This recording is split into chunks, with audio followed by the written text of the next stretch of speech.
Boa noite, pessoal. Eu ia colocar um outro vídeo aqui no canal hoje à noite agora para falar um vídeo que eu estou respondendo os comentários de um vídeo anterior, mas me bateu uma coisa na cabeça que eu precisava registrar isso em vídeo logo para vocês. Eu fiquei pensando no negócio. Tudo que tem a ver com anabolismo muscular cai numa coisa chamada IGF-1, né?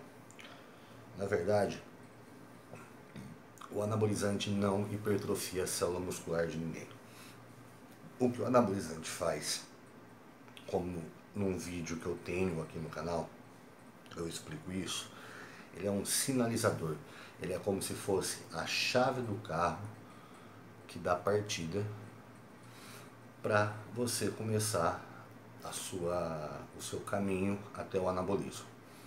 Eu vou resumir de maneira rápida.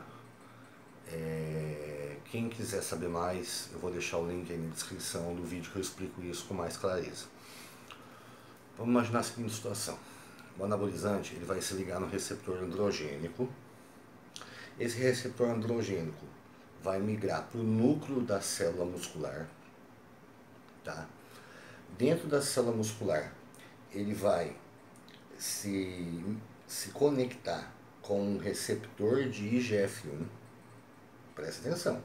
Aí é que entra a grande sacada. Receptor de IGF-1. Todo anabolizante precisa de IGF-1 para agir. Primeiro ele precisa de um receptor androgênico. Se você tem baixas quantidades de receptor androgênico, não adianta você usar grandes quantidades de esteroides anabolizantes.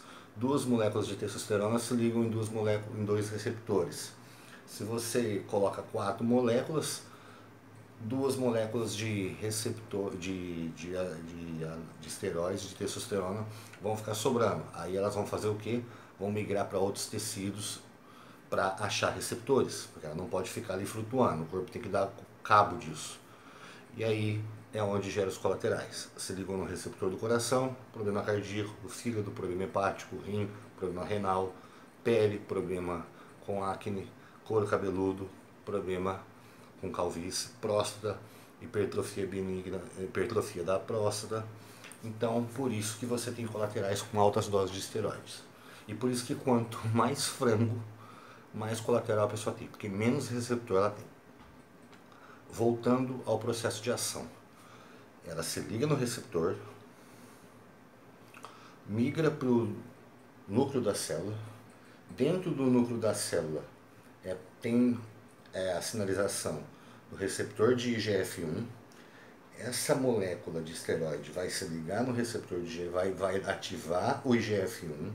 O IGF-1 vai migrar para o seu receptor, o IGF-R1, tá?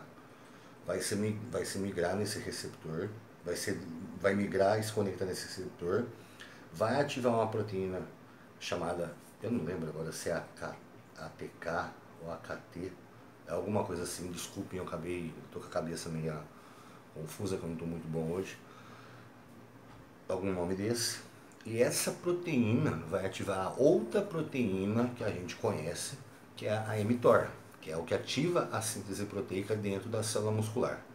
Vocês entenderam que não adianta você tomar um caminhão de esteroide se você não tiver todo esse processo cíclico dentro da célula? E tudo depende do que? Do IGF. É o IGF que sinaliza também para produzir mais receptores androgênicos. Tá? É uma troca. O IGF sinaliza para produzir receptor. O anabolizante, a molécula de testosterona, vamos falar como se fosse testosterona, vem, se migra no núcleo da célula e ativa a produção de IGF-1 e esse IGF vai migrar no seu receptor. O porquê que os físicos evoluíram tanto de 30 anos para cá? Justamente por causa do aumento da produção de IGF-1 gerada por GH. Tá bom? Então, antigamente, só quem tinha uma excelente genética ia para frente no fisiculturismo. Por quê? Porque o cara tinha que ser um mesomorfo puro. Porque se ele fosse um endomorfo, ele não ia conseguir secar a nível de competição, por mais que se entupisse de termogênico e fizesse dieta zero carbo e tal. Se ele fosse um ectomorfo, ele não teria, por causa da característica das fibras, uma grande quantidade de receptores androgênicos nessas células musculares. Ou seja, ele não ia ter resposta nem natural e nem hormonizado. Ele teria uma resposta maior, hormonizado, mas ainda assim seria baixa porque ele estaria limitado à quantidade de anabolizante que ele poderia usar por causa do limite de receptor que ele tinha na célula.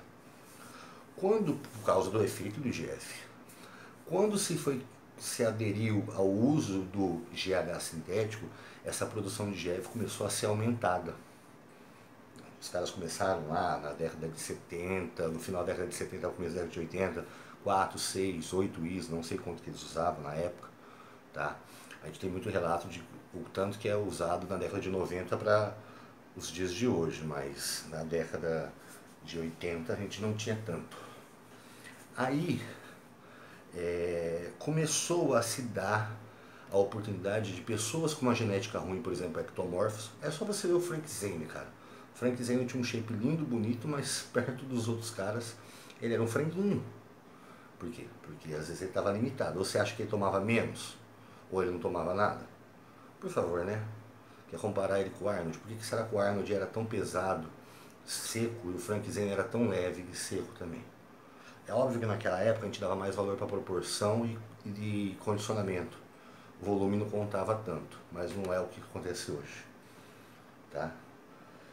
Tanto que o meu sonho é ter o shape do Frank Zane. Só que a minha estrutura óssea não me permite ser do jeito dele. Se eu tivesse braços curtos e fosse mais baixo igual ele, eu teria o shape exatamente igual dele, quando eu estava em processo de definição. Agora, e outra, Frank Zane também já tinha quase 15, 20 anos de treino, dieta, regrada, nada comparado comigo, né? E o que aconteceu? E também deu oportunidade para endomorfos começarem a competir. Por quê? Porque o cara começou a ter a potência para queimar gordura por causa do uso do GH. Porque o GH ativa uma proteína chamada lipase, que estimula a quebra de ácido glácico, transformando em fonte de energia para ser usada pela mitocôndria da célula. E também ele evita que você acumule mais gordura. Ou seja, ele quebra o que já tem e impede de você acumular. Ou seja, o endomorfo é tudo que ele queria, né? Ainda mais depois com o advento da inclusão da insulina, que é uma coisa que gerava acúmulo de gordura. Então, você usando a insulina com o GH, você não aumenta o seu percentual de gordura, e você aumentando o GH no pré-contest, você diminui o seu percentual de gordura mesmo mantendo a insulina e comendo lixo. Eu não acredito em dieta limpa de fisiculturista pró hoje em dia, não. Porque tirou a insulina, vai murchar. Aí o que acontece? Voltando aonde eu queria chegar. Tudo depende do IGF. Você depende do IGF para produzir anabolismo, seja natural, seja com anabolizante, seja com GH.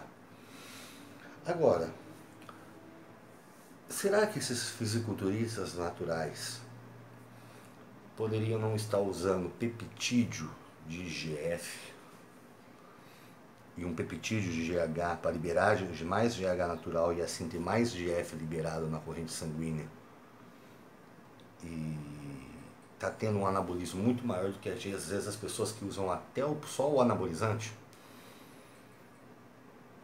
Porque se tudo depende do IGF, um produto que libera mais IGF, ou o próprio IGF em si, geraria mais anabolismo do que um produto que depende da produção natural sua de IGF para se ligar a ele e gerar o anabolismo através do emitor. Será que não compensa mais usar liberadores de GH e alguns IGF, PEG-MGF, GFLR3, GFDS, do que o próprio esteroide anabolizante, para quem não é atleta principalmente, já que isso não geraria os colaterais que os esteroides gerariam? Pensem nisso. Eu vou dar uma continuidade nesse assunto mais para frente.